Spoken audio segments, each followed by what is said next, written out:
to the Oxygenaddict Triathlon Podcast. We're brought to you every week by our sponsors, precisionhydration.com.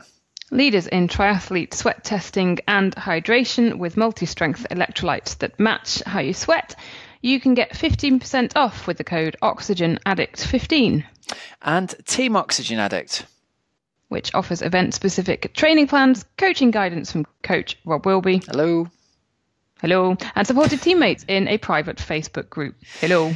Hello and welcome to the show. It is currently the 14th of August as we're recording, so that's where we are in time and space right now. But who knows, through the magic of the internet, you might be listening to it even in a completely different year, let alone this month. So it's been a pretty exciting weekend of racing going on, Helen. There's been some interesting results going down. But most importantly, how on earth are you today? How are we doing? I'm rocking, Rob. I was at a wedding this weekend. I feel very much out of the, like a bit out of the loop, so to speak. I was, at a wedding this weekend, which was brilliant. And actually, it was the wedding of the guy who bullied me into doing my first ever half Ironman. Oh, really? That's nice to come full circle, isn't it? Yeah. So he bullied me into it back in Switzerland in 2012. And then I think it was a mutual let's be stupid decision to do Ironman Austria the following year. It was his wedding. And then the guy who I did, it was the two of them actually. So the guy who I also did the 70.3 in Switzerland with in 2012, he was there too. And I hadn't seen him for like years. So that was really cool. That's really nice. Sounds like you've had a really nice weekend. It was a very good weekend. And then, Rob, I have left silly shifts behind for about 9 months at work. So I'm pretty ecstatic about that. That didn't sound very ecstatic. Oh, my God. I've left the rubbish shifts behind and I'm well excited. Up and down the country, other shift workers are saluting you, Helen. She's got out. She's got out of shift work.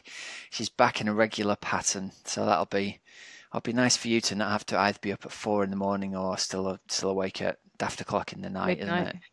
Yeah. And not have to work a ridiculous number of weekends. So I'm really quite happy about that. So that's cool. And it's just kind of at the time when a new job is always good for, when Ironman training really ramps up, isn't it? It's like, oh crap, how am I going to fit that all in? Yeah. Hi, I'm new at this job. The thing is, I'm just going out for a run. And the reason my hair's wet, I've just been swimming. Yeah, so. Those goggle marks, oh, God, get used to them. Yeah, no, I haven't just been crying. That's the thing. I used to get that at school all the time from the kids in my form. Sir, are you all right? Have you been crying? There's just goggle marks again. It's fine. Oh, you got to laugh. Yeah, so they already today, they were like, do you want a cake? And I was like, no, literally the next month, at work, if anything goes around like that, I'm like, no, thank you. No. Oh, sorry, Helen. Yep. Sorry. Body of a temple. I'm like, no, I'm just, there's no point in putting a year of hard work in and then go, give me all the cake at work, is there? Well, there's everything in moderation up until the point but that's 4 weeks to go. And then it's all right to be on the lean and mean diet for 4 weeks a year, isn't it? Well, I am very much everything in moderation. I really am. And I love baking. But we know anyway. you, don't we? Yeah, there's no danger of you skipping a cake for 11 months of the year. God, no. That sounded awful. I didn't mean that the way it came out. Like, what's the point? I learned my lesson from last time when I was like, no, I can't possibly eat chocolate or drink a, glass of wine. Never, ever making that mistake again. So, but I did say no to the cake. I'm being strong at work. So, Hells, if you need anybody to eat your cake for you, you just give me a little text, okay? I'll be there. I'll be there eating the cake for you. Don't you worry. Oh, yeah. Rob, we're going to come on to results shortly and a bit of news as well, and an amazing interview with Lisa Roberts, which is very cool. The other thing I want to tell you at some point is I had a bike fit on Thursday last week. Oh, brilliant. How did that go for your TT bike or for your road bike? Well, we actually did 2 in 1. It was amazing. Mike at Bridgetown Bikes was, he's such a gem. So, got me back on my TT bike just to check that, it's all good in the hood. Yeah. And it is. Did you get much changed? Any position change going on? No. Okay, that's good. Because he did it last time and it's all No, he was happy with the TT position. He did put some extra tape on my bars, new tape as well, because I was saying about descending and how perhaps I wasn't the most confident, and uphill was fine, but I remember the last two things I've done, kind of one being the Olympic distance in Llandudno and the other one being long course Wales, people just would fly past me going downhill. So we put more tape on my upper bars just to make a little bit of difference with that in terms of grip and comfort as well. Do you know, it's a very underrated thing that I remember reading an article years ago about this idea of contact points, and everybody underestimating the importance of having something comfy yet grippy on the TT bar end. And I think that culture within time trialists to have nothing there at all to try and make, the smallest possible hole through the air, it's not necessarily that great if you're trying to do 112 miles on a bike on a course like Wales, when you need to be comfortable and controlling your bike in a manner of, being safe and comfortable as well. So I think that's really underrated. That's a really smart thing to do, mate. Well done. Yeah, that was it. So I have more tape going across not the whole way across, I want to say like the top bar. So if I wasn't on my brakes or on my sticks, but if I'm climbing and maybe my hands are sort of in front of me.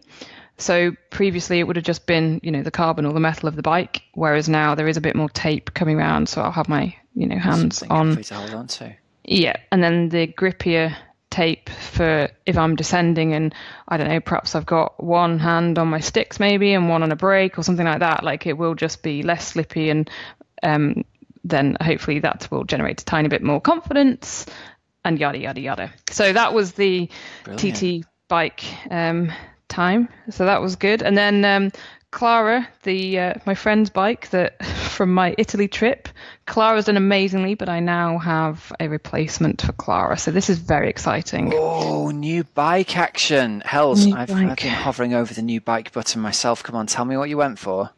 It's a Trek. Very nice. And it's very beautiful, and it's sort of it's dark, and it's got a bit of blue and green on it, and you're gonna want to know all the tech specifications for it, aren't you? I'm perfectly happy to know the colours. I'm perfectly happy. That's a level I'm operating at. If it looks cool, I'm happy. Happy coach. Yeah. It's a Trek Monda. There you go. Oh, very nice. I rode one of those on holiday. It was nice, man. Yeah. So there we go. So I have been fitted onto my Trek and refitted it onto my TT bike. And honestly, I know we had Richard on from Team Free Speed, but if you're not in London or that part of the country, and perhaps you're more of a Midlands-based person or a little bit further north, then get your bottoms to Mike at Bridgetown Bikes, and he's in Devon as well. So check him out. Good stuff. Do you know what, mate? You've now got this problem that you've got a brand new road bike that you want to ride all the time, and yet you've got your TT bike that you need to ride to get ready for the weather. Are you going through that, like, I really want to go out my new bike thing? No, I'm honestly, I'm riding that TT Totally bike focused. for the next month. Yep, that was it. Good stuff. I love it.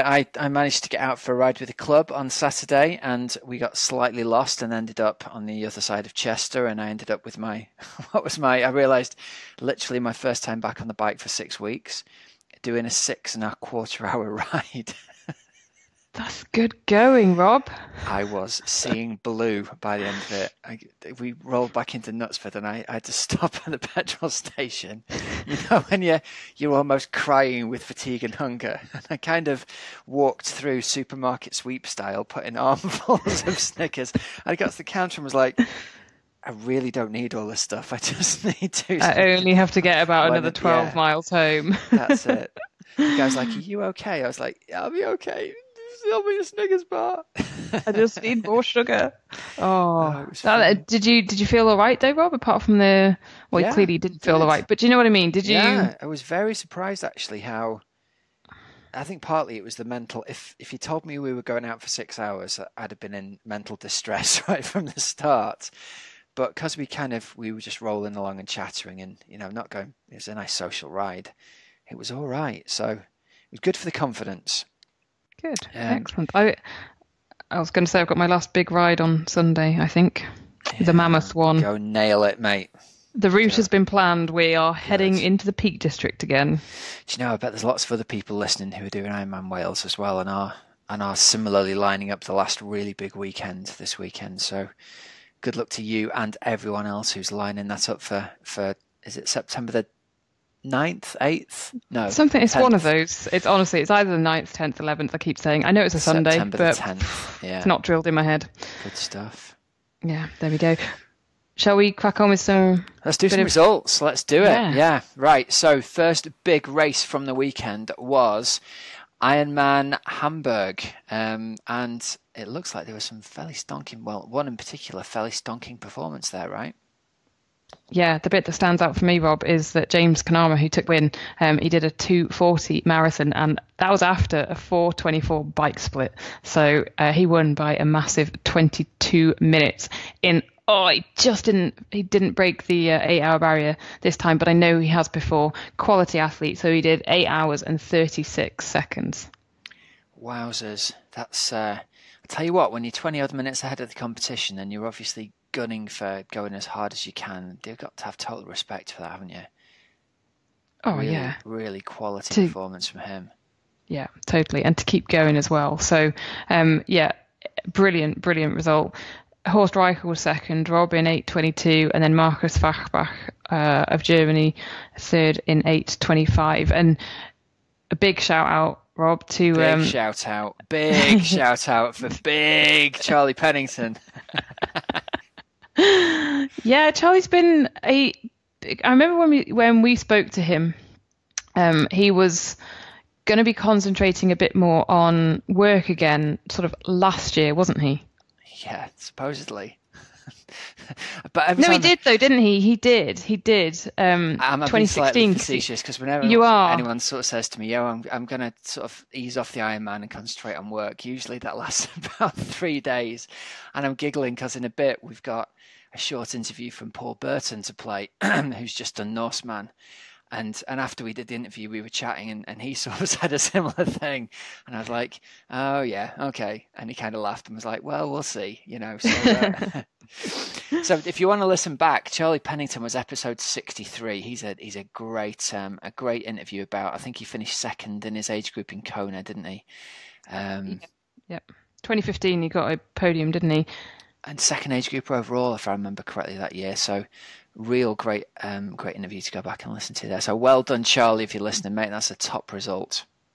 Yep, and that means he's obviously qualified for Kona again. So Team Free Speed are going to have a load of athletes. So 12th, wasn't he, overall, Rob, in 9:04. Yeah, brilliant stuff. Women's race, we had Daniela Samler from Germany take it out in 9:07. Had Eva Vuti from Austria in 9:23 and Kirsten Muller from Germany in 9:49. So again, massive spread in the ladies' times there, with sort of 40 odd minutes between first and third. Yeah.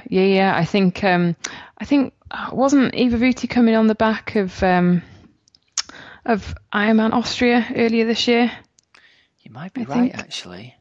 I think so. I might have it wrong, but yeah. It's hard to keep track these days, isn't it? Everyone's racing all the time. It's amazing.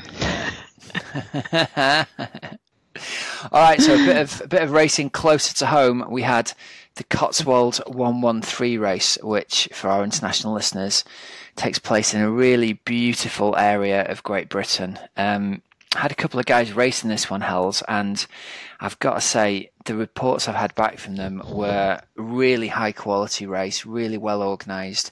Really loved the fact that the bike course was flat and fast but fair, and apparently something that was interesting. They had police cars on every junction rather than marshals. Oh, really? Yeah. So the police car with a policeman there, and so they said, even though it was an open road event, they felt like it was incredibly well managed because obviously a natural reaction if there's a policeman standing on the corner is the car slowed right down. So the cars were really slow all over the shop.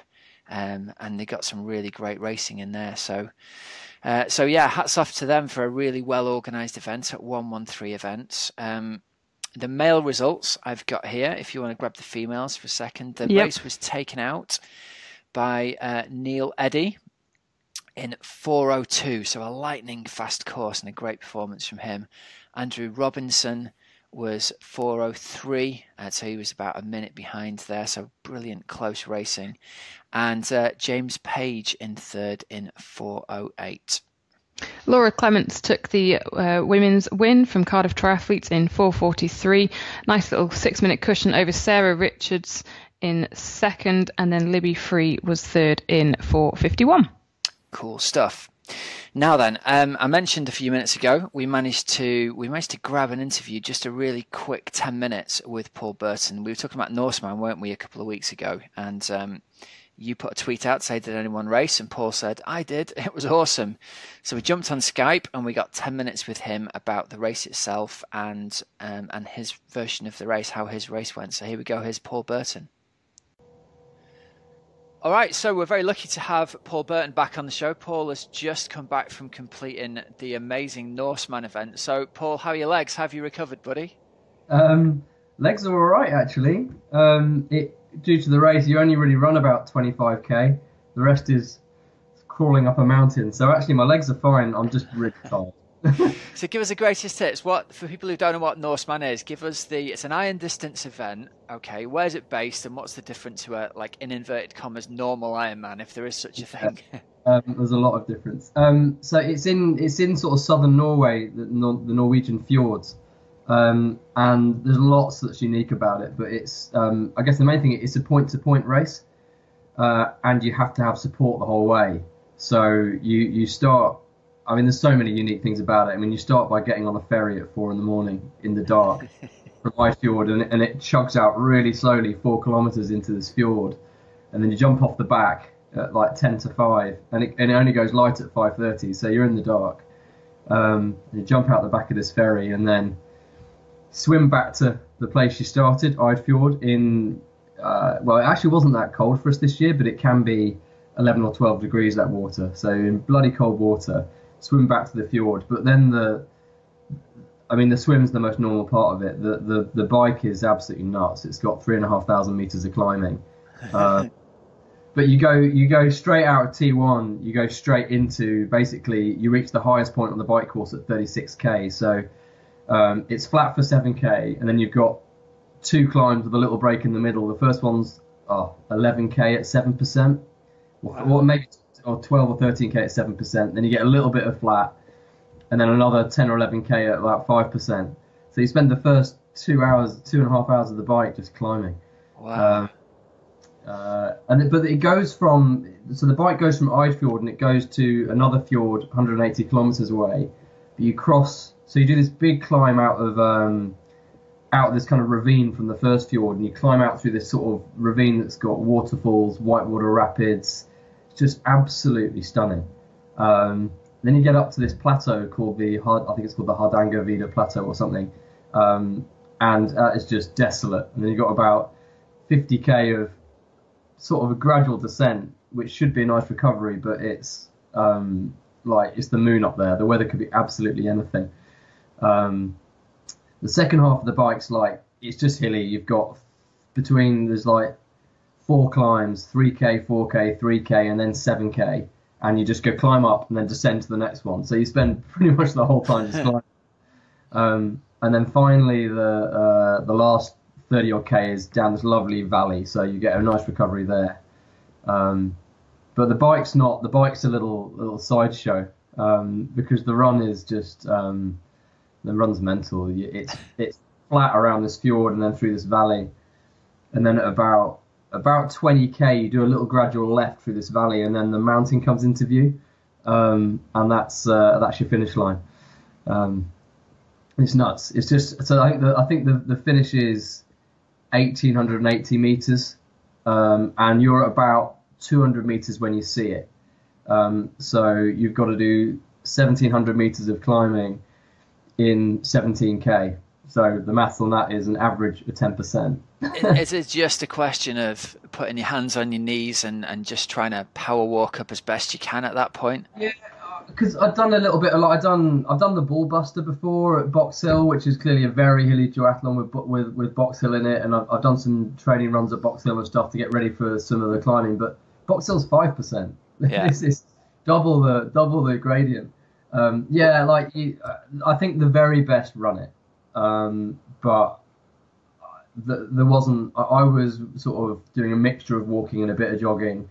I'd sort of hit the wall a bit at about 20k, so I had 5k on the flat, a bit of a struggle before I hit the mountain.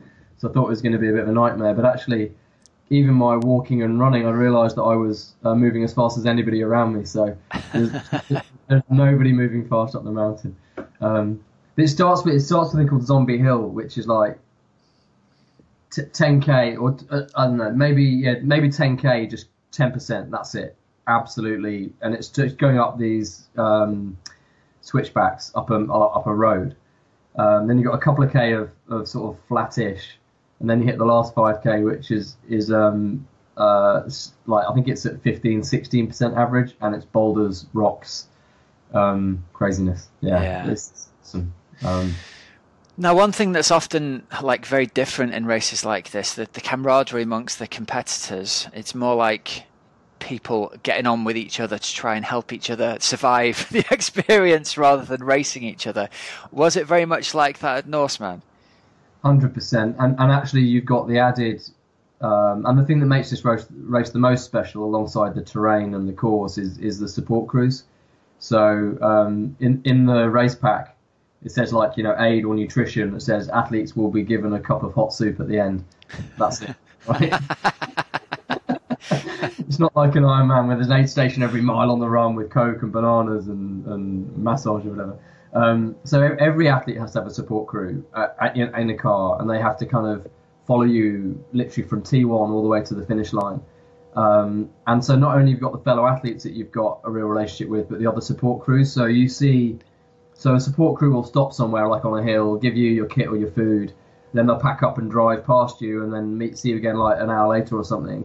So you've got other support crews kind of bunny hopping you for athletes around you. Got you. And one of them, I was going up the final climb, and we got so wet on the bike, like completely soaking wet. So we hit the final climb up to Immingfjell, and my chain was just completely dry, and it was just, my bike was making all sorts of noises. And another athlete support crew got some oil out and was running behind me, oiling my chain while I was cycling. It was a little moment that sort of encapsulates what the spirit of Norseman's all about. Oh, that's brilliant. So tell us, how did your race go then? How did you find the whole experience? It was awesome. It was, I guess, for sort of, as you probably know, for 3 or 4 or 5 years, I've been chasing fast times in Kona slots and racing in Kona and stuff. So for this race, I just wanted, it was just always to be something completely different. I purposely didn't look at competitors or what the times were like, or I didn't really have any aims or goals for the race other than just to really enjoy it and push myself. So I came 20th. I think I was 30th out the water, 20th off the bike, and finished 20th. But it was just, it was amazing. Like just a really, really great experience. The support crew were awesome. We had a great time. I was fairly conservative on the bike, but I think that there's only really one way to do that race, which is fairly conservative. I was running really well for about 20k, and actually I was running probably faster than I was expecting, given I've had a few niggles this year and not had much consistency. But yeah, running really nicely, and just about got to the bottom of the mountain in one piece. The mountain was just really hard, but I lost 1 or 2 places and then made up 1 or 2 places. And actually, I had a bit of a second wind going up the sort of, whatever you call it, the climbing, hiking, whatever it is at the end. Actually, I started made up a couple of places in the last couple of kilometres, which was quite good fun. I think that was the only point in the entire race that I was like racing. Even towards the end of Norseman, you couldn't keep a lid on the competitive nature. You had to have a little dig at the end, did you? Well, although I had my ego slightly bruised by the first 2 women overtaking me at about 3 or 4k up Zombie Hill, but that was even if I wanted to do something about it, there wasn't anything I could. But it was an incredible experience, and we got soaked for most of the bike, like completely soaked. And then on the run, there were the rainstorms in various places, but then when we hit the mountain, it actually cleared up a bit. And as we went up the last couple of kilometres, the clouds completely cleared, and we got to the top, and we had a clear day, views over the entire valley.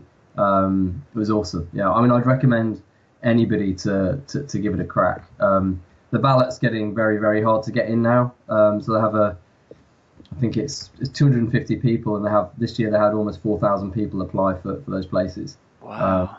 As a bit of an idea about the culture of the race, everybody pays $10 to enter the lottery, and then all that money goes to charity. So they hand a check for $40,000 to a charity at the prize giving at the end. So that's amazing. Yeah.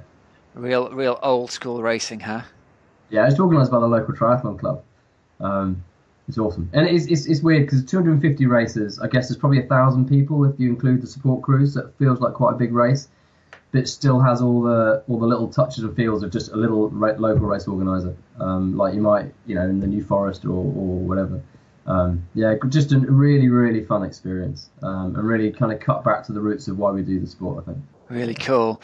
Hey, listen, man, thank you so much for taking the time to come on and give us a race report. I think the listeners are really going to enjoy hearing your story of it. So thanks very much. And what's next for you? Have you got any more crazy adventures on the horizon? I'm doing Ironman Wales in 4 weeks. So excellent. I'm trying to. We'll see. What better way to prepare for a hilly, hard Ironman than by doing a really hard, really hilly Ironman? I'll feel like a flat course after that. Absolutely. Well, listen, man, all the best for your race at Wales. Cool. Cheers, mate. So that's brilliant, Paul. Thanks very much for jumping on, mate. It sounds like one of those amazing, iconic events where it's still got that club feel. And even though the field size is small, it feels like a massive event because of all the support crews and people helping you out along the way as well. So, and also there's the friendliness of it, Rob, because everyone is in the same boat and everyone is going through that same, the same fears, the same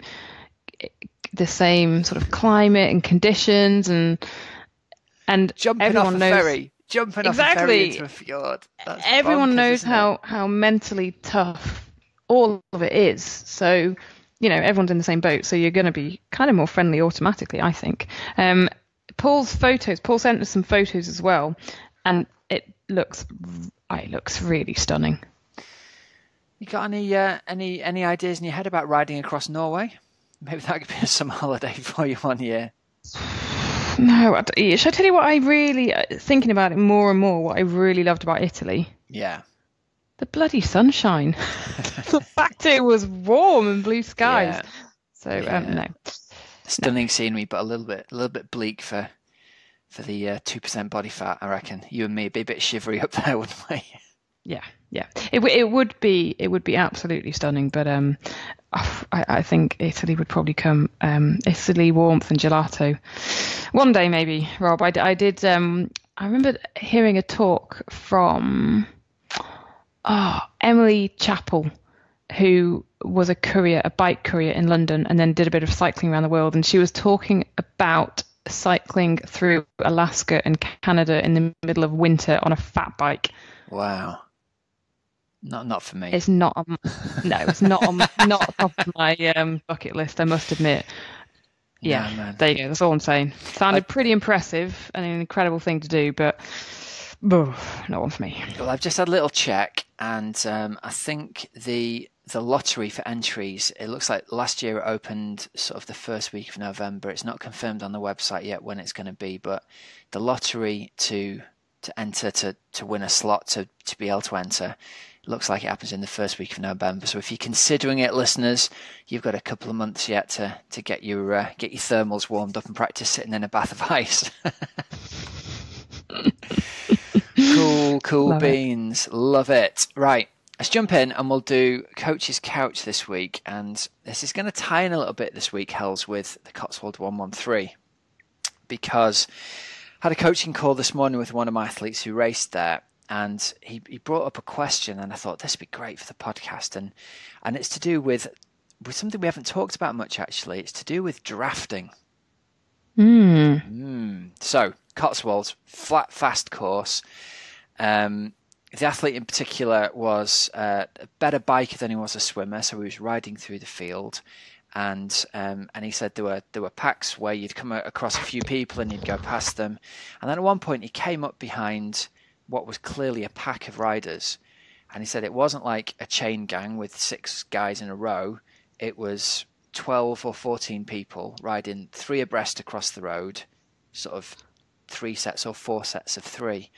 So not only were they drafting in a pack, they're sort of riding like a little peloton, but you couldn't get by them anyway either.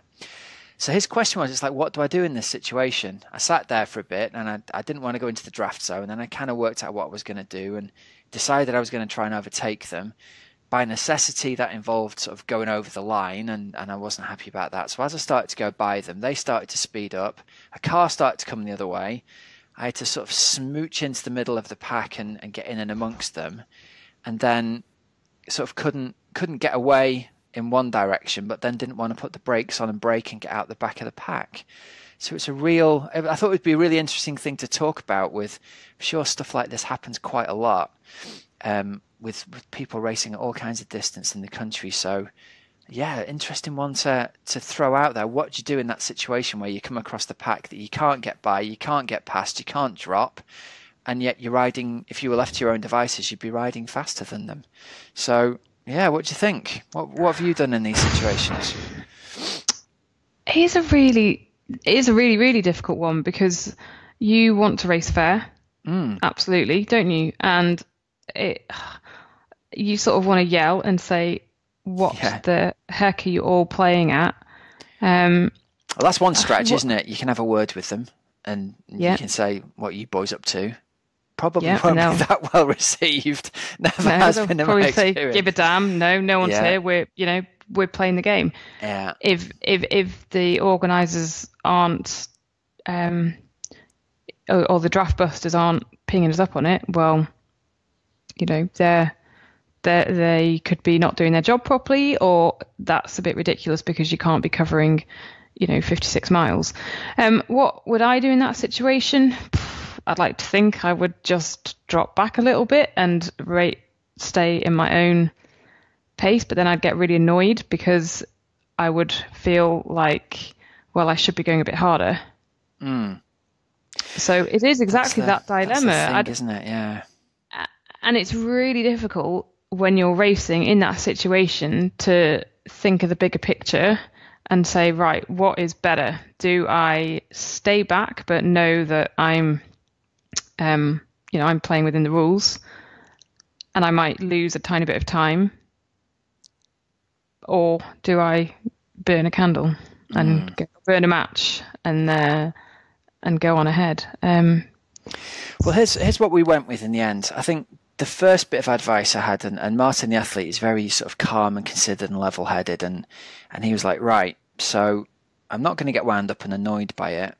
And that's just his personality. Energy. Exactly. And I think lots of people, you come across lots of athletes who are just angry, and they'll have a go at anybody as they go by. And in a situation like that, you're going to get loads of anger and shouting and swearing. And I don't think that's really going to help you in that situation.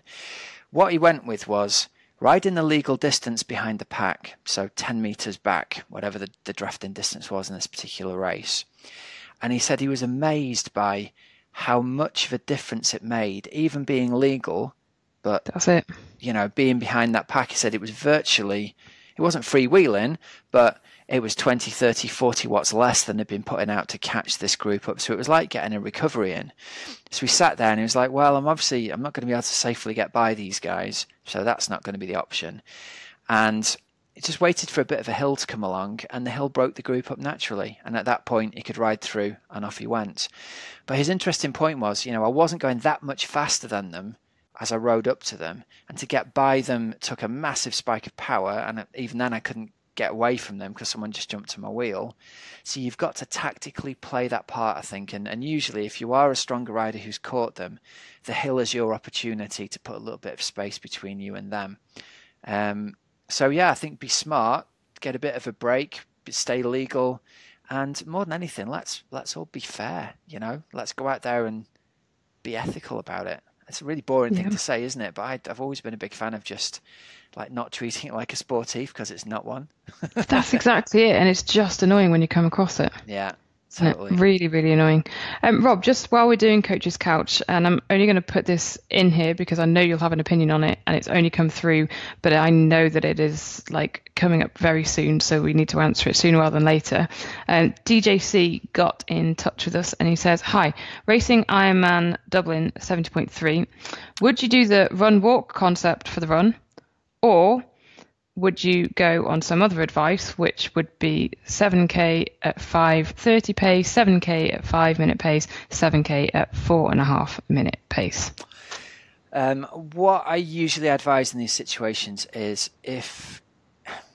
and this is different if you're sort of hunting down the podium in your age group, because I think if you're at that kind of level, then you're able to run the whole run and you race fit and you're ready to go and you should be able to run the whole run. For everybody else, if you're not hunting down a podium place, I do a walk run break thing still, but instead of doing 9 and 1, I shorten it to 9.5 and 30 seconds. Time the 30 seconds through an aid station.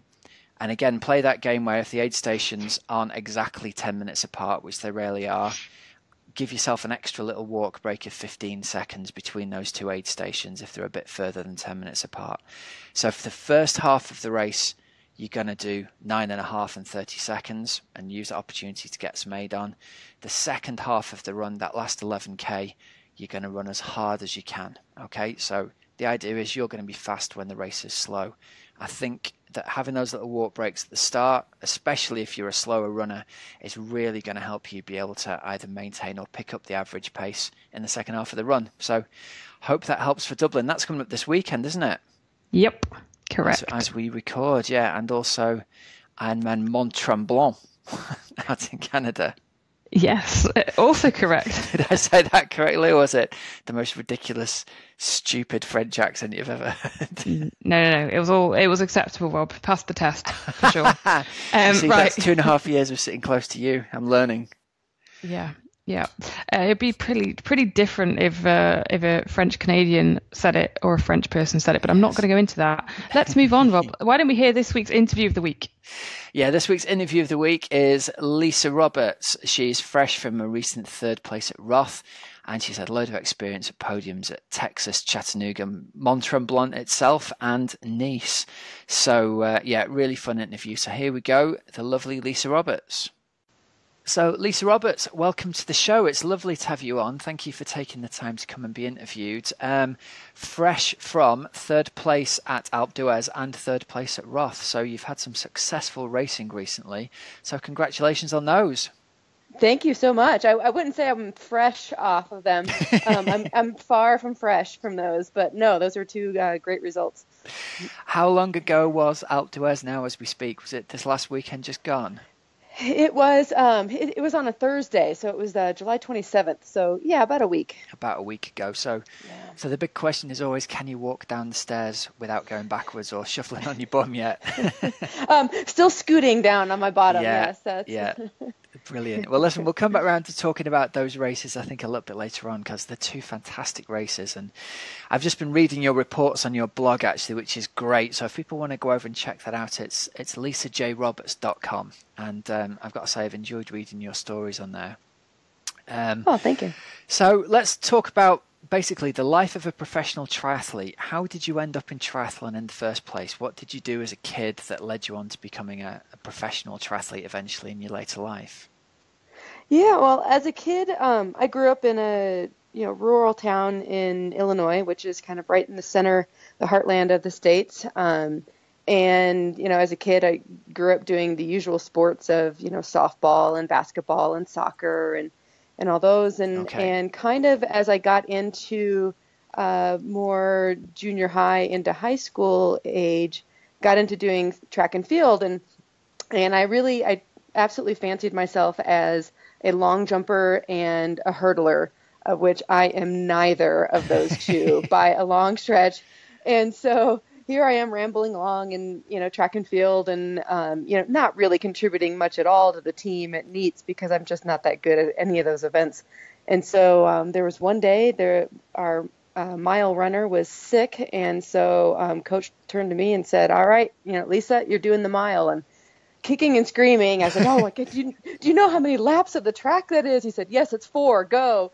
And so I did it, and I won my first mile race that I did, and that was probably the birth of my endurance career. So you got thrown into a mile without having done it before as a long jumper and a hurdler, and you won. Yes. Wow. So I thought, ooh, okay, of course, then I loved it. I'm like, oh, yeah, I love this. This is great fun. So off I went from there. I mean, from there, it was, I went from the mile then to the 2 mile, and then was lucky enough to get a scholarship to run in my undergraduate degree at Southern Illinois University. So I continued on being a 1,500 and 3,000 meter runner and did some cross country. And although most of my family has always been into sports of some way or another, I can't really say anybody's really done much in the way of endurance sports. So they still all kind of look at me a little bit sideways, like, where did this one come from? But they thoroughly enjoy watching me do what I do. And so when was the transition then from sort of track runner into triathlete? How did that come about? Yeah, well, I finished up with my undergraduate degree in Illinois and then moved on to get my master's degree, which then took me to Tucson, Arizona, to get that. And I got that in landscape architecture. And so once you finish with your NCAA eligibility, you kind of look around longingly going, okay, what can I do to kind of keep this competitive thing going? Because, honestly, I'm only maybe 21 years old or something. And then you kind of think, oh, it's all over with. And so during my master's program, there was a friend of mine there who I think, like most people, kind of said, oh, you should try to do a triathlon. And I didn't own a road bike. I had no idea how to swim. All I knew how to do was run. And so I said, of course, okay, sure, let's try that. So, went and bought myself, a used road bike that I'm pretty sure was way too big for me. And, slapped a set of aero bars on it that I got for $20 at a yard sale because I thought that was aero. If you just put those on there and you lean on them, then you're aerodynamic. And there I went. That was the birth of my triathlon career. Completely clumsy, clueless, and I think how a lot of people get into triathlon. I think so, yeah. Had you swum as a kid, or were you like an adult onset swimmer? I am definitely an adult onset swimmer. Yeah, as a kid, I practiced cannonballs and jackknives and worked on my tan. That was what a pool was for when I was a kid. It was not for swimming laps. And I've got to ask, how did the first race go? Was it as successful as the mile race? Yes, it was, actually. I do believe I won my age group in that first one. Nice. The only thing that I remember distinctly from that was that I forgot to put my race number belt on for the run. And so when I came into the finish line, they had no idea who I was because I had no number on or anything. This is my first triathlon. And so they made me run back to transition, put my race number belt on, and then come and run back through the finish line to finish the race. So and you still won the age group. Nice. Yeah. So from this day forward, I never forget my race number belt. Yes. Yeah. I unclipped my helmet in T2 before racking my bike once, and that's a mistake you don't make twice, is it? Absolutely. Yep. Oh, good stuff. So you won your first race, and then was it a case of you were completely hooked from the first race that you did and thought, this is where it's going to be for me? Yeah, totally hooked. Still really no thoughts that I would actually end up doing it professionally. I just thought this is it. I mean, I just loved every bit of it. It was a brand new challenge in many different ways. And just basically it was just a whole rebirth of that competitive spirit and ability to kind of, let's look around and see how I can push myself even more. And then as I knew that there were, longer and longer distances of these races to do, I thought, oh, this is great, so I was hooked. Good stuff. Is it true that you broke the course record in your first 70.3 at Silverman? I mean, Silverman. That was a tough course, right? Yes. Yes. I can hear that in your voice. Yeah, it's a tough course for sure. Yeah. So I think that was still a couple years before they were bought out by the Ironman series. So it was still called just Silverman then. But yeah, what a great race that was. Yeah, and that was I was head to head with one of the other pro ladies there, Trix Blattman from Switzerland, and so that was great fun. We were battling it out in the last miles of the run. She would lead, and then I would lead, and then she would lead, and so that was the most fun I think I've had in a race in a long time. Wow, great stuff. And what year did you make the decision to turn pro then? Because obviously it sounds like every experience along the way you've had is that the further the distance gets, the more success you have and the more you enjoy it. So, the longer distances are looming on the horizon. When was that decision to turn pro? Right around 2009 is when I made that decision. And I owe a lot of that decision because I was kind of teetering on it, thinking, because I was doing pretty well in my age groups and thought, I might be able to give this a shot. And actually, I just happened to, Leanda Cave had happened to move in next door to me about a year prior. And so we got to be good friends. And Nice. If anybody will tell you the truth, it'll be Leanda. And so I just kind of looked at her one day. I said, do you think I can actually do this? Yeah. And she said, yeah, I think you could. I think you should give it a shot. And so that was it. That pushed me over the edge to do it. Fantastic stuff. And then what would you say your first breakthrough race as a professional was? What's your first memory of like getting real success on a pro stage? Yeah, my first was, I don't remember what year now, might have been 2012 or 13, was the first podium that I got. I got third place at Ironman Los Cabos. And that was the first time I landed on the podium of a pretty big race. And I thought, yes, okay, here we go. I think I finally have started to figure some of this out because it takes so long to figure out all the bits and pieces of it. And that was the breakthrough race right there. And then I'm lucky here, I've got your screen up in front of me and I can tell you results here. So 2013, you had third in Los Cabos, you had fourth at Nice, you had second at Canada and seventh at Arizona. So a really successful first sort of big season as a pro there with, 3 podiums and not far off in the other one. Did you feel like it took you longer to figure things out at Ironman than the immediate success you'd had at 70.3? Yeah, absolutely. Because there's just, obviously you're looking at twice the distance and twice as long a day. So I think it's more than twice as many things that could potentially go wrong. It's almost quadruple that. Yeah. So it's a lot of trial and error. And, just like forgetting the race number belt or forgetting to clip your helmet, each race you learn something new about maybe what worked or what didn't. And so you're constantly putting pieces of this jigsaw puzzle together. And when you're lucky enough to kind of, get it together and see the full picture, then you have a good day. Yeah. Yeah, cool. I'm looking through your race results as I sit here, and I'm just quite blown away by the fact you've consistently podiumed in 3-4 Ironman 70.3 races every season that you've raced. And the thing that is poking out at me is like 2013, fourth at Nice, 2014, third at Nice. 2015, second at Nice. So that's obviously a big favourite for you. Is it the monkey on your back? Yes, it is. Is it really? Yes. Oh, is that one ever? I love that race. It's absolutely a favorite of mine. And I was going to try to, do it again this year. Last year didn't work out because some of the timing didn't work out. And then this year I was going to do it, but it was so close after Roth that I thought, oh, that's just, because if I go back, I'm going back to win that thing because, I just have to do it in that order. Yeah. It's got to be on the cards for 2018, and the win's got to be something that you're hunting down there for sure. Absolutely.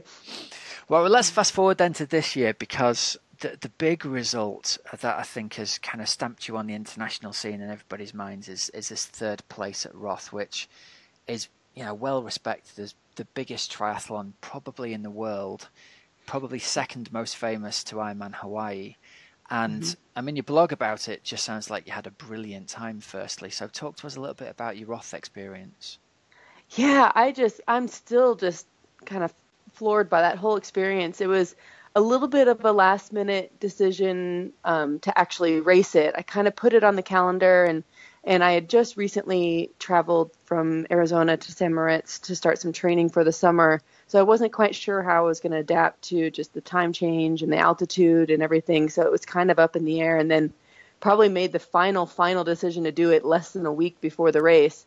And which I think ended up being probably one of the best things for me, because I didn't have the usual nervous build up and, second guessing everything I'm doing, for weeks on end leading up to race. I just did my thing and went, okay, all right, I'm going to go race. And so I packed up all my stuff and went to go race. And even up till, actually even through the race, I never really felt like there wasn't that pressure to it. And I think a lot of that has to do with the venue itself and just how many people are out there. It's such a celebratory, festive atmosphere that you can't help but just kind of go out there and go, wow, I'm just having a good time out here. But yeah, I had no preconceived notion really of how I was going to go, which again, I think is probably a good thing in the long run, because I think we tend to overthink things and think, oh, I'm undertrained or I'm overtrained or I'm this or I'm that. And I didn't have any of those thoughts whatsoever because I didn't really have time to think about any of those. It was basically get my stuff together and make sure I had everything I needed just to race and then just show up and let's do it. And so I was so much more relaxed in that race overall than any other race I think I've done, and just absolutely floored with how well I ran at it. Especially that was my first marathon back from basically Kona last year. And in between then and now, I'd had a stress fracture in my foot that I had to get healed. So I hadn't done any runs longer than about 25K was my longest run before Roth. And so I hit that 25K mark in the run. I thought, okay, uncharted territory here. Let's go. And just felt great. The crowds absolutely lift you beyond places that you think that you can even go. So just running through the little villages back and forth in the run, you just kind of forgot about it, and you just went and just had a good time. So I'm totally thrilled. I can't believe it still. And was it your first time under 9 hours? You went 8:57, didn't you? It is, yes. Congratulations. And I that's brilliant. That's such a benchmark, man. We should carry you around the room on our shoulders for that. I think it's a brilliant achievement. I would take that right now, especially after Roth and Alpe d'Huez. If somebody wants to carry me around the room, that would be great right now. Yeah, again, kind of, in the back of my mind, I thought, I know a lot of people go under 9 hours here. And I know in order to make the podium, you're going to have to be under 9 hours. And so I thought, man, wouldn't that be great if I could go under 9 hours here? And never really thought that, never put it on myself. There was no pressure to like, oh, I got to do under 9 hours here because everybody does under 9 hours here. I just thought, oh, wouldn't that be nice? And I didn't even start my watch on the run whatsoever. And so I was literally going by time of day. I thought, okay, we started at 6:30. And so I'm just trying to figure out very roughly like this, I might be under 9 hours if I keep going like this. And that was as exacting as I got. So I was pretty thrilled. So I was reading on your blog, and one of the things that struck me was that you've had this lifetime best performance and gone under 9 hours, but all of the things you've written talk about sort of how calm you were in your head and how it didn't feel like it was hurting and you didn't feel like you needed to push even necessarily. So I just wanted to get your reflections on that, really. Do you want to talk a little bit about the fact that it sounds like it came really easily to you that day, or is that just the impression you've given me from writing? No, it really is. And I even hesitated writing that because I thought, oh, it's just going to sound really just very, pompous and, oh, here she, does this, has her best performance ever. And she said that, oh, it didn't really even hurt. And it really didn't. And I think it was just the totally different headspace that I was in going into the race. Now, that doesn't mean to say that I wasn't analyzing things in the days leading up, because honestly, my legs just didn't feel good at all up to about 2 days before the race. I had nothing. I'd go out for rides and I thought, oh, I can't even turn the pedals over. And so of course I'm starting to think, oh, how is this going to go? This is going to be a disaster. What's going to happen? And maybe even that kind of puts you a little bit more, in some ways, a little bit more at ease. It's like, well, I don't know. If I don't have it, I don't have it. And that, my coach, it boiled down to my coach basically saying, look, you show up on race day and you race with the legs you've got. And it's like, okay, fair enough. Really, what else can you do except for race with what you've got on the day? And so that kind of threw it all out the window for me and just went, okay, I'll just show up and just do, give it what I've got on the day and take that expectation of performance off my back. Yeah. It's funny the number of people we have on who say that they felt terrible for the 3 days running up to the race. It's often when you feel like things are just, I've just got no legs, and then this magic performance happens, and it's quite incredible that, I mean, tapering is really much more of an art than it is a science, isn't it? As much as we like to understand TSS charts and things like that, sometimes it's just magic and it goes to plan, and other times it doesn't, and other times it looks like it's not going to be right for whatever reason, and then the athlete has a magic race. So it's very, very interesting. Do you feel as though your mental mindset has got much more to do with it than the physical part of it at this point? Absolutely. I think for sure, especially for the Ironman distance or the long distance races, you got to get yourself in a positive mental space on all aspects. I mean, because you can really, I truly believe that if you think negatively about things too much, you can actually make things happen that are bad, down the road. And so even if you're not feeling great and you're not, really all there, just keep the positive feelings going. Remember all the good workouts or good sessions or good whatever you had. Remember those, because we always tend to kind of remember the bad ones and hold on to those. But, kind of push those aside and remember the good ones.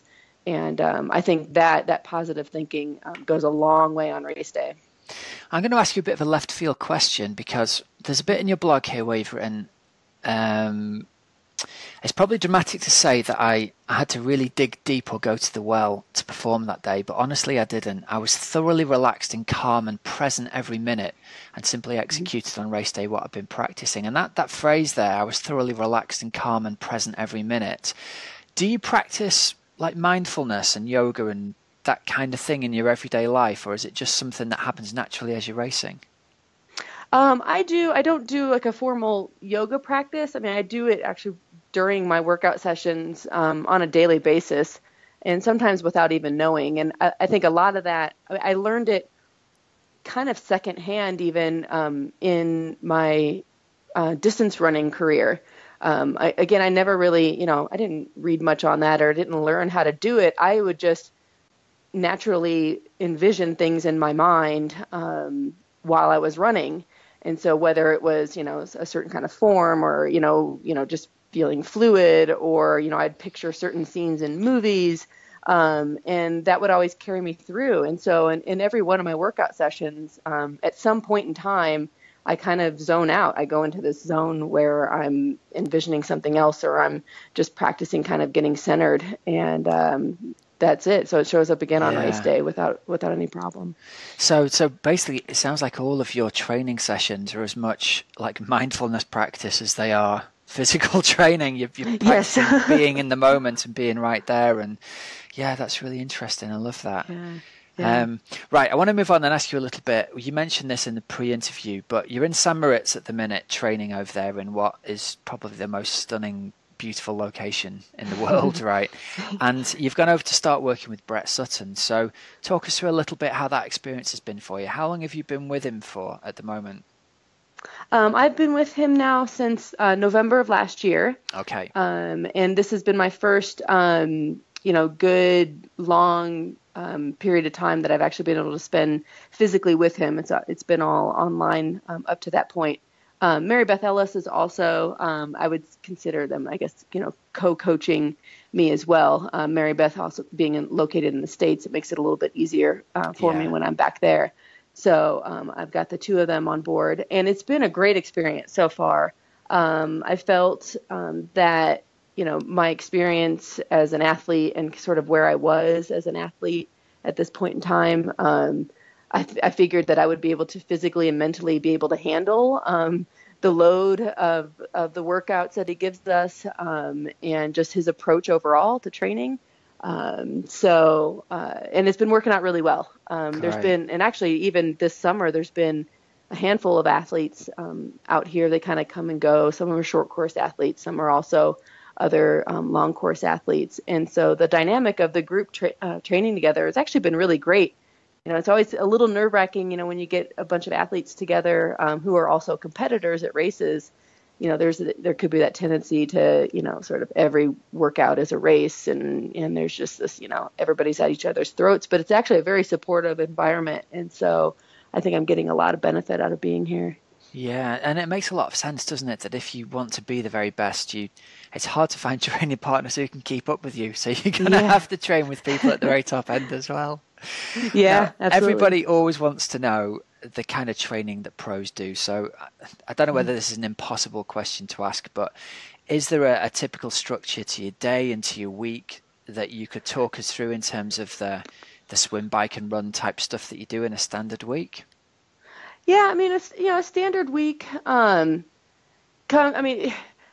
Brett doesn't structure where he goes very much by how the athlete is doing, that day or the day before, and then he kind of figures out what they need the following day or in the next couple of days. So I can't necessarily say I've got these very structured, weeks on end and I know exactly what I'm going to do, but it's usually I can guarantee somewhere around 30 hours a week or so of training.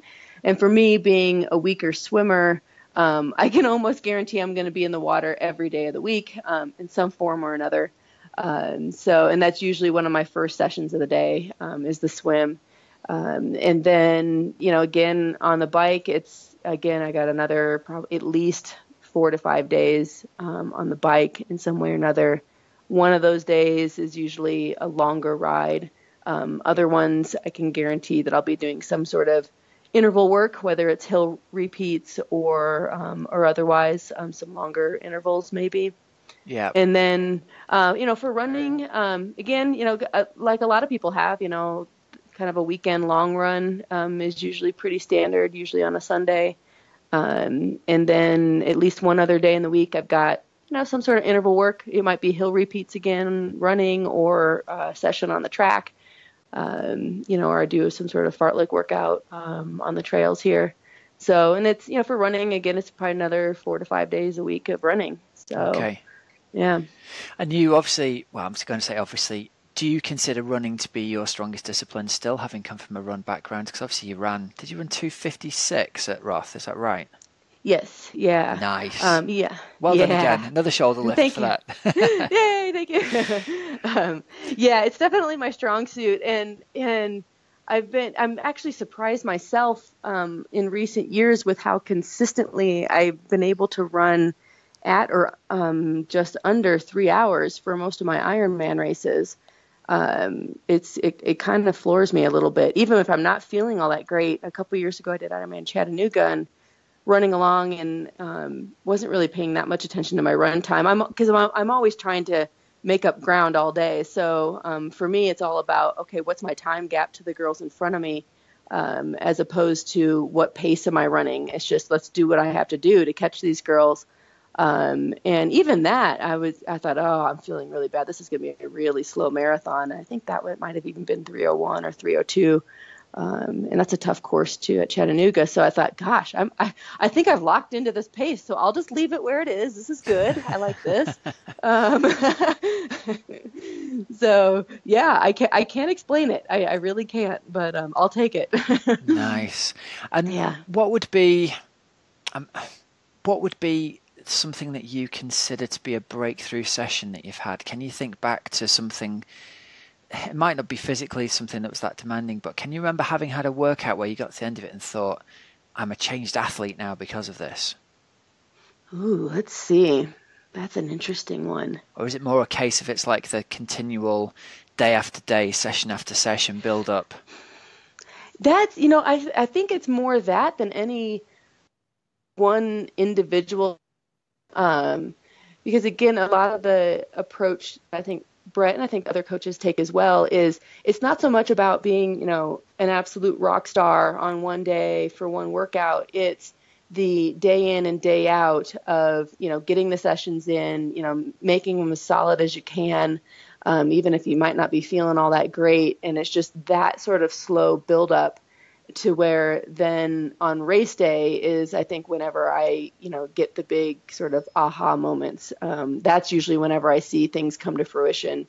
Otherwise, it's sort of this daily struggle. Every day you're going, oh my God, okay, all right, just drag yourself out and go do a bike ride, or drag yourself out and go do this run. And because that down the line, this is what's going to pay off. And so, yeah, that's what I would say. It's more the day in, day out. Well, that's it, isn't it? If you're training 30 hours a week, it's basically 4 or 5 or 6 hours a day every single day of the week, it's not like you can hammer yourself that hard in any given session, because you're just not going to recover for the next day of 4 or 5 or 6 hours, is it? So exactly, yeah. The idea is to kind of keep it so that you go just, hard enough to where you get some benefit out of it, but not too hard that you're so completely trashed that you can't do anything the next day, because then you got a day of recovery and then a day to build back. And so the more days you can string together that are just keep you right at that edge, all the way along, I think that's where the biggest gains are made. Yeah, keep you right on the edge. And it sounds like from what we've read and heard, Brett Sutton's really good at that, working face-to-face with athletes and adjusting stuff on the fly as you go along. Absolutely. It's amazing to even watch him interact with other athletes too, how he can just look at somebody and know what they need for that day, or not need for that day. And he adjusts everything accordingly. I don't know how he keeps it all straight in his head. I really don't. So listen, you're racing pro on Team Timex at the moment. Talk us through the life of a professional triathlete, will you, a little bit? Because people imagine that you're making loads of money and driving a convertible, and from the few people we've spoken to, it's not always like that, is it? So how does Team Timex work, and what do you kind of get in order to be a pro triathlete on their books? Yeah, so gosh, I'm totally indebted to the Timex team for being on board with them for the last couple of years, because it's given me a lot more flexibility and the ability to focus more on my training. So I get supplied with a variety of the gear from the sponsors on the team. So it's, Trek bicycles at this point in time. It's Blue 70 wetsuits and the Shimano components, and Castelli's on board that gives us, our kits that we can race in. And then we've got, we've got Scratch Labs and all the other sponsors that come with them. So that takes a lot of the pressure off of, especially as a professional, going and finding and hunting out individual sponsorships and managing all those. And then you also have the added benefit of having the team atmosphere. And when you go to races, you've got, any number of other teammates that might be racing there as well. And we're scattered around the United States and actually around the world as well. So chances are I'll find somebody who is racing or probably nearby who can come by and cheer on. So that has been really, I think, instrumental for helping me progress as a professional, is getting on that team and just having a little bit of that pressure taken off to try to supply everything on my own. So sure, and it allows you to go about the business of just training rather than chasing sponsorship deals down, right? Yes, absolutely. Yeah. So the question is, how far do you think you can go? If you had to answer the difficult question, what's the ultimate dream for you? If it's like, if I have my perfect day, I think I could, what would that be? If I have my perfect day, I will win Ironman France. Yeah. For sure. That's the biggest thing. I mean, if you've looked through, a handful of my results, I have a lot of podiums and a lot of second places, but I don't have very many first places. So that's been a huge, I've been the bridesmaid quite a bit here in the last couple of years. And so I'm just looking for that, for the right day to line up and the right race to line up to where I can get, at least one win, if not several. That's definitely the goal. And I'm always choosing the difficult courses. I like courses that, have the potential to be hot and windy, and definitely will have some sort of climbing or hills to it, both bike and run. So that's where you'll normally find me is at the harder races. Do you know, I was just about to say we should get you over to race Ironman UK because it's hilly on the bike and the run, but then you said you like it hot and windy, and it's very rarely hot in Bolton. I know. That's been the only thing that's held me back from doing Ironman UK. It's like, ooh, I don't know. Can I do that? I'd have to go do some cold weather training. It varies between being really hot one year, just randomly, and then having torrential rain the next year. So, but you'd love the course. The bike course and the run course would suit an athlete like you down to the ground. So bear us in mind, Lisa. Get over here and race in the UK. It's only a short hop over from Switzerland next year. That sounds great to me.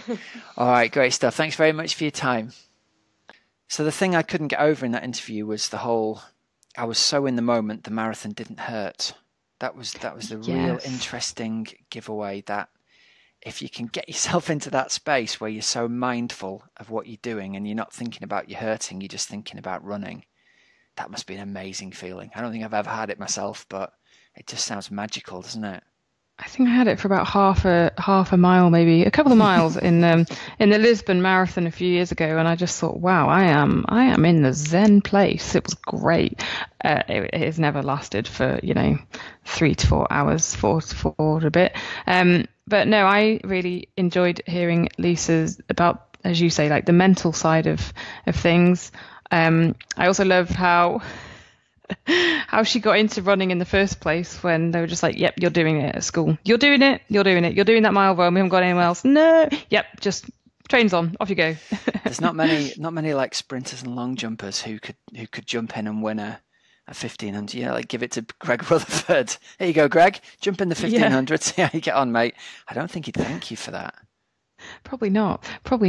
So no, it was really, I really enjoyed hearing that, and just like that, like what you just said about the marathon and how it wasn't hurting her, and then she just said how she can bash out now, pretty much there or thereabouts, 3-hour marathon. Great place to be. You gotta love it, haven't you? Yep. You got to. All right, so we've got a couple of pieces of news for you, but before we do, we're going to give a shout out to our show sponsors, Precision Hydration. I was about to get the name wrong now, Helen. We'll get the name right, shall we? Good. You can get yourself over to precisionhydration.com, and firstly, you can take the online sweat test. This is a questionnaire aimed specifically at triathletes that's going to help you work out sort of the general trend of how much you sweat and how salty your sweat is. If it's looking like you are a salty sweater or a heavy sweater, or you already have this feeling, you can arrange to have a personalized sweat test done with them. And if you're racing in hot countries, or especially doing long distance races, that can be totally invaluable. And you can listen back to an interview that I've done where we found out that I was losing something like 4 times more salt in my sweat than the average person, which was why I was ending up in the hospital bed quite a lot when I was trying to race in the heat. They sell brilliant products, great prices, and you get a nice discount code with the code Oxygenaddict15, which gives you 15% off all their products. So really nice little parcel of sodium that goes into your drink. And the really key thing to point out to you is it does not taste salty, if you can get your head around that. What's that, Helen? What did we say? It doesn't taste salty, and no, it really doesn't. No, that's what's pretty. If you're used to taking standard salt tablets and having that horrible salty taste in your mouth, or even like the electrolyte type flavors, they don't use sodium chloride, they use sodium citrate, so it doesn't taste salty, but you get loads of sodium still. So mix it in with your water bottle or your energy drink. You don't even know it's there, and it keeps you safe from hyponatremia. How's that for a plug? Bingo. We did all right then, didn't we? Yeah, very, very good. Like that. Nice one. I do right, like Rob, them, they kept me alive this weekend on this ride at Fiddler's Hands. Oh, good. I don't know what they'd done without it. Imagine if I'd been like curled up at the side of the road with no salt in me. You would have needed 10 Mars bars, or 10 Snickers, not just the one. Rob, right, starting with Outlaw Half Nottingham, because we were there this year, and it just sold out in minutes. It sold out in 8 minutes. It's going to be the 20th of May next year, again in Nottingham. So they opened it for the VIP entries first of all, and the following morning they opened it up for general entries. So yeah, they went in 8 minutes, and it's really cool, Rob. There's going to be 1,500 entries, 30% of which will be female. That's cool. It's average age of 43. Oldest cool. Competitor. Yeah, I think that's a strong, because I remember looking Ironman UK a few years ago, and I think it was 12% or maybe 14% of female. That, yeah, it wasn't particularly high. So I think it is. Yeah, clearly, it's all great, for. Yeah, to have a third of the field as women. Yep. That's women. Magic. Nice work, ladies. Yeah. So yeah, average age of 43, oldest competitor 75, and Rob, they're going to have an elite wave next year in Nottingham. So they trialled it, didn't they, at Holcombe? So they will do an elite wave at Nottingham Half or Outlaw Half Nottingham next year. So that's really cool. Good stuff. And the other news that we've got is, and this is going to be dangerous now, Hisperman, the new extreme triathlon in Spain. So we've got another version of, the X-Tri type event like Norseman. We've got a standard 3.8k swim, and then we have a 180k bike ride, including 3,500 meters of climbing. And from this altitude, the running race leaves with another 2,300 meters of cumulative elevation gain. So I don't think you end at 5,000 meters, obviously, but there's obviously lots of up and down in it. It's pretty cool, isn't it? I've just Googled as well where it starts, Castellón, which is between, so it's north of Valencia, south of Tarragona, kind of on that stretch of coast. So I guess pretty easy to get to from the UK in terms of flights and things like that. You can check it out at hxtri.com. That's it. What time of year is it on? Has it got a date on? I'm going to be telling you shortly what time of year it is because, let me tell you right now. Hold on. Because I don't know. It's okay. No, it's not. I'm not going to give you an I don't know unless. I'll come back to you. We could get. Come on, tell us when the date is. That's always. If you're an event organizer, put the date of your event on in big letters so we can find out when it is. Well, actually, if you try to enter at the moment, it just says coming soon. It's disappointing, isn't it? Yeah, registration coming soon. So we'll wait and see. To be announced. It looks nice though. There we go. Rob's deep in thought. Rob, talking of Spain, we were sent a little photo from Rob Hall, who told us that he was taking in a little OA Tri podcast while out and about running at dawn, Lanzarote, and Dave. So said I was doing exactly the same thing in the same place this morning at Costa Teguise.